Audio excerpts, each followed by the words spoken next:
আমরা সবাই চাই যে আমাদের জীবনে কোনো দুঃখ, কোনো কষ্ট, কোনো ঝামেলা না আসুক, কিন্তু দুঃখ কষ্ট নিয়েই কিন্তু জীবন। তো সবাইকে আসসালামু আলাইকুম, কেমন আছেন সবাই?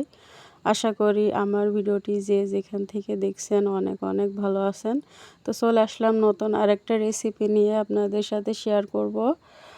তো এখানে আমি মাছ নিয়ে নিয়েছি, আজকে মাছ আমি ঝোল করব ঝাল করে। তো আমরা সবাই কিন্তু চাই যে আমাদের জীবনে কোনো সমস্যা না আসুক, কিন্তু আল্লাহ কিন্তু চাই যে দুঃখ কষ্ট দিয়ে বান্দাকে পরীক্ষা করার জন্য। কিন্তু আমরা সেটা অনেকেই বুঝি, আবার অনেকেই বুঝি না। দুঃখ দিয়ে আল্লাহ বান্দাকে চেনার চেষ্টা করে যে আমার বান্দা আমার প্রতি অসন্তুষ্ট কিনা। কারণ সুখে থাকলে তো আল্লাহর কথা মনে থাকে না, তাই না? তো দুঃখ হলে যে আল্লাহর কথা তখন স্মরণ হয় যে দুঃখ দেওয়ার জন্য কি আল্লাহ আমাকেই পাইছে, আর কেউ নাই। তো এই কথাগুলো বলা ঠিক না। তো আমরা যেই পরিস্থিতিতেই থাকি না কেন, আমরা সকলেই বলি আলহামদুলিল্লাহ, আলহামদুলিল্লাহ, আলহামদুলিল্লাহ। আল্লাহ পাক আমাদের যেমন রেখেছেন আমরা ওতেই খুশি। আমাদের জীবনে দুঃখ আসবে, দুঃখ কাটিয়ে কিন্তু আবার সুখও আসবে, তাই সব পরিস্থিতিতেই আলহামদুলিল্লাহ।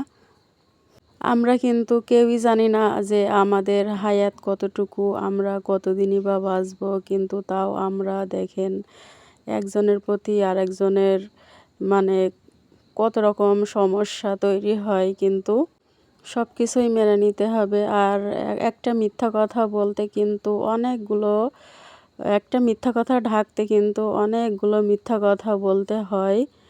তো আমরা সবাই সত্যর পথে চলবো, আল্লাহর পথে চলবো, যেই কদিন আল্লাহ হায়াত দিয়েছেন আমাদেরকে। তো আমরা আল্লাহর পথে চলার চেষ্টা করব। আমরা তো গোনা করছি, সব কিছুতেই গোনা।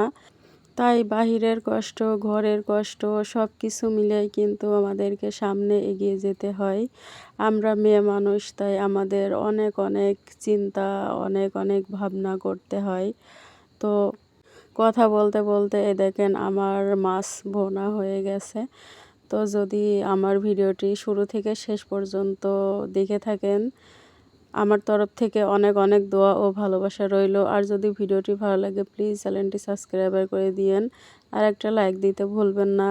ভিডিও বানাতে অনেক কষ্ট হয়, অনেকটাই পরিশ্রম করতে হয়, কোনো কাজই পরিশ্রম ছাড়া হয় না।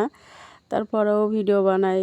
এখন তো মেয়েরা চায় যে তারা একটু কিছু করুক, তাই না? তো আপনারা দেখেন, যদি একটু সাপোর্ট না করেন তাহলে আমাদের কি ভালো লাগে বলেন?